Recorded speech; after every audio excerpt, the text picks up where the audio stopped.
Alright, hello everyone, it's me, Scrubby here again, and today I wanted to go over some urgent news, and that is regarding the lobby size of Monster Hunter Wilds. Now, with the open beta release on the horizon, for the PlayStation 5 at least, we have also gotten a open beta manual, or a beta manual, for Wilds. I'll provide a link in the description. Going into multiplayer and then overview of multiplayer, we'll see lobbies. And here is where the crazy information is. In multiplayer, players can join lobbies which are used to connect them with other players. Each lobby can hold up to 100 people. Yes, you heard that right, up to 100 people. And belong to the same lobby as someone else allows you to interact with them more closely. Now this is just crazy. 100 people is like MMO level of multiplayer functionality, right? It's not like lobbies anymore. It's you're having a living, breathing world with 100 other players. But what we've heard before is that straight from the developers, is that the lobby size will be 16 players. And going back to the article that had this, and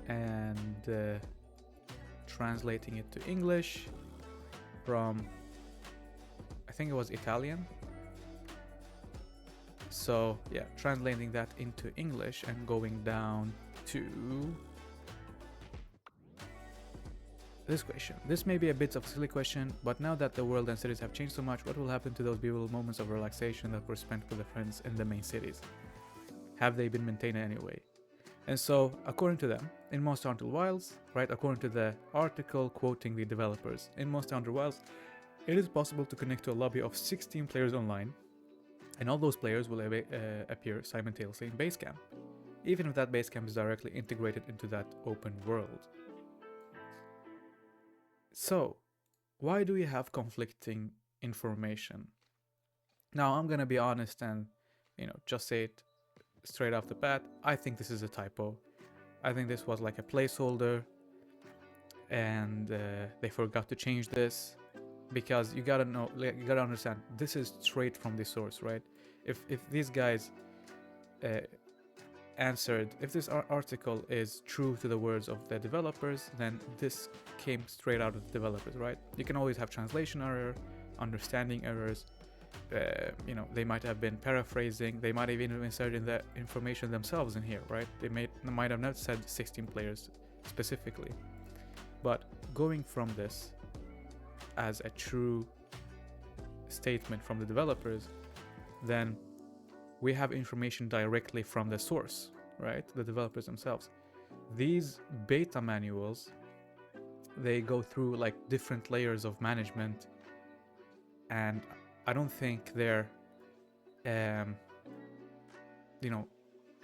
seen directly by the director or the main developers. What I think is that they have, sub teams creating all of these things, and what they do is they read from a presentation or a PDF or a document with, information, right?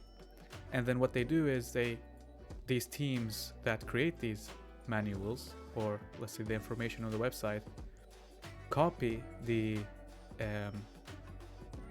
information provided in these docs, and then provided like in bullet points maybe, or just specific points, and then they insert them into these sections, right? So maybe you'll have a document that says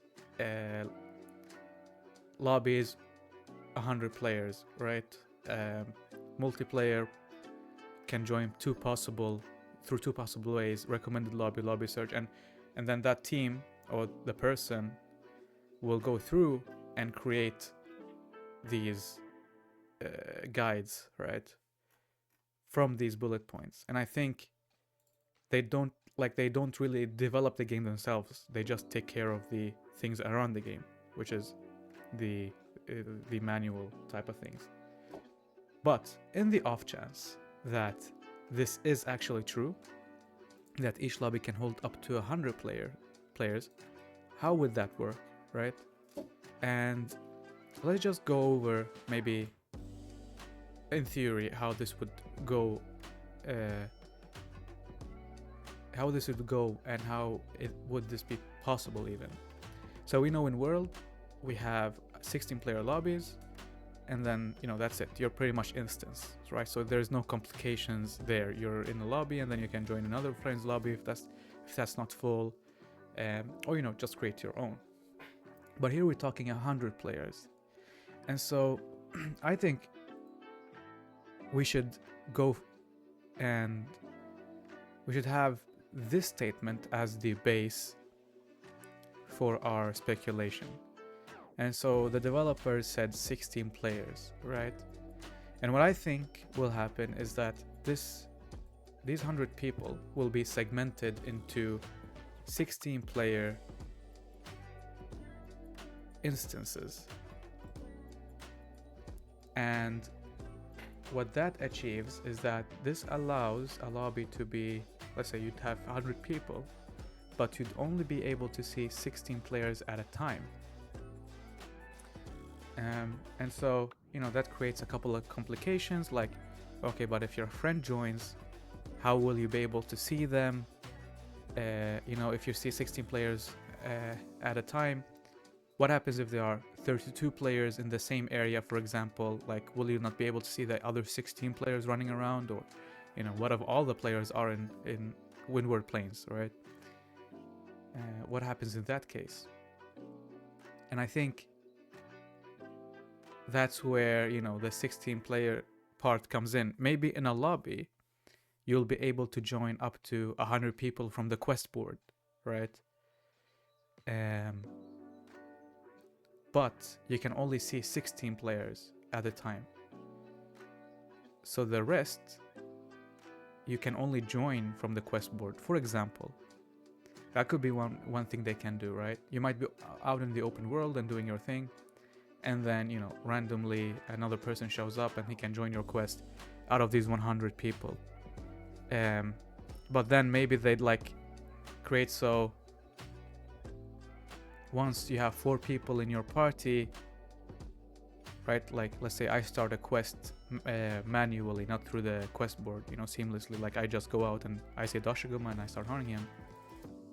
And then somebody runs up to the Windward Plains and he joins me, right? Starts attacking monster, and the third person and fourth person. And once our party is full, I think what would be the most straightforward way is for them to take your, let's say, your instance and instance it so nobody else can be seen in the map, so that maybe people don't grief you, or you don't mess up other people's hunts, or another person comes and messes up your hunt.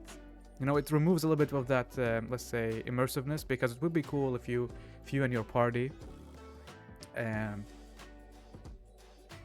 start, hunting a monster, and then the monster starts running away, and then, you're chasing the monster, and along the way, you see another party hunting another monster, right? That would be something really cool. But I don't think they're going for a MMO type of feel.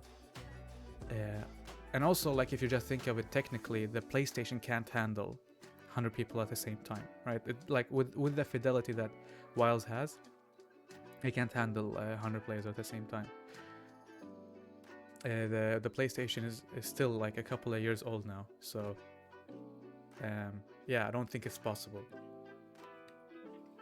However, I do think 16 players is, and I think they'll instance these 100 people into 16-player instances, and maybe you can see the other instances if you go from environment to environment. But also, I think that's why they introduced the link parties. And so link parties are, once you meet other hunters you get along with, you can enhance and streamline your multiplayer experience by forming a link party together. Link parties can include up to 4 link members, so just a basic hunt party, and you're free to invite new people or leave the link party at any time during gameplay. So normally only players in the same lobby are able to join your quest, but if a player is in a link party, they can join from a different lobby, right? So in this case, they've created this seamless way to join a hunt even if you're different even if you're from different lobbies. And so link parties are unique from the ad hoc parties you normally put together for quests in the following ways, right? So link parties stay together after returning from a quest, making it easier to do consecutive quests together. It's easier to get back together with link members if you temporarily decide to go your separate ways.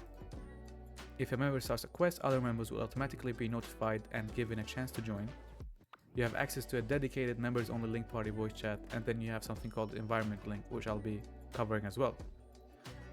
Now, I think this exists for the sole purpose of, like, if this is true up to 100 people, and you can only see 16 at a time, what happens is your friend joins and he's outside these 16 people you can see. Well, now you can see them, right?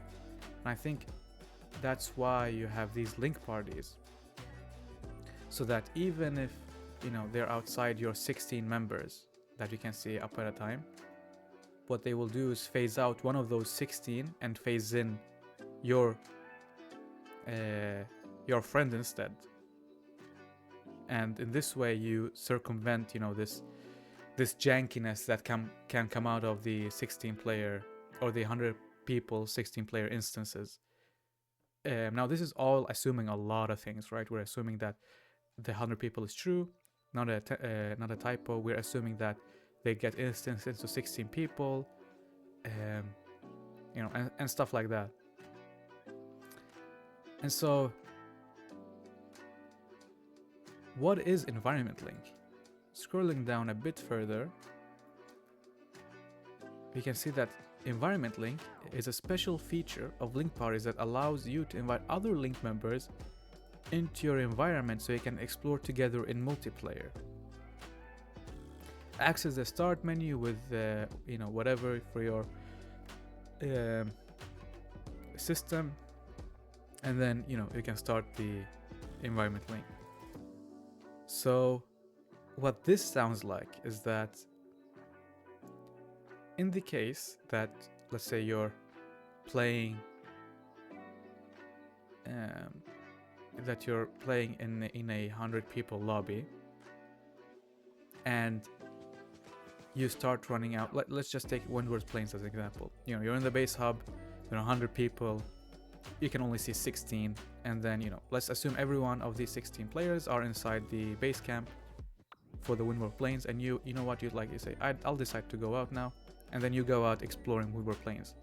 So now what I think that does is that it creates an instance for you that any of these 16 players can join seamlessly, right? So there is no menu or whatever.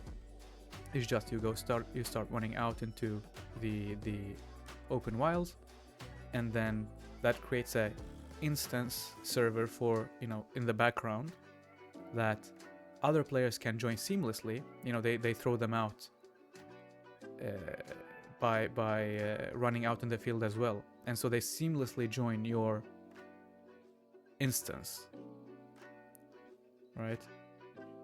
And so in the end you can have 4 people joining you. Imagine the expeditions from Monster Hunter World, but without actually needing to go into the menu.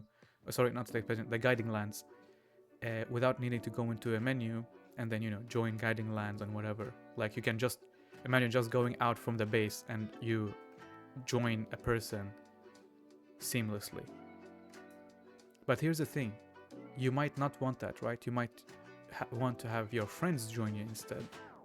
And so that's what link parties are for. So you can instead make your instance private for you by having your link parties or link party members join you.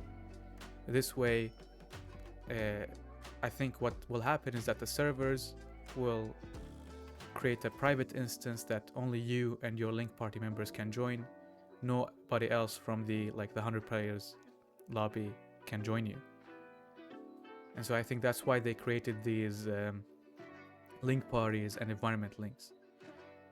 Now, again, this is not very intuitive for the players, right? Why would you need to do all of this? And this is the same thing in Monster Hunter World with the Hunter link or whatever it's called. I've never used that feature. I don't know why it exists. Maybe some other people have used it. But to be honest, like, these things only complicate the experience, right? And of course, once you add systems like these, you'll also have to have rules. You know, you can't enter environment linked when you are on a quest. Only other members of a link party can bot into an environment link, you know, and so on. So creates constraints, and because you're trying to, you know, circumvent a certain problem. For example, with this 100-player lobby thing. Now again, I do truly believe that this is a typo. If it's not, this could be really fun. But if it is, then, you know, that's just to be expected. What else? I mean, like, having this many people in a lobby could be really, really cool, because imagine like a raid like Savajiva raid, the Savajiva raid, but instead of 4 players being instanced, you can see like not 100 people, I don't expect 100 people, right? But you can see 16 players attacking the same monster. And I think it's actually doable, right? I think it's doable because, I mean, if you limit the map size, instead of like having this giant open world, you make it like a Savajiva arena, right? Maybe a little bit bigger. But Savajiva arena is really simple. And in this case, you don't need all the computation power to go to the environment. Instead, you can make it go to the characters, thus enabling you have to 16 players at a time attacking the same monster. So yeah, I think there's a lot of cool possibilities regarding this, but we'll see how it goes. Again, I'll provide the links, and you can go read through the open beta manual yourself. For the PlayStation, it starts in like less than 12 hours, maybe 11 hours. So just keep that in mind. And yeah, I'll see you guys later.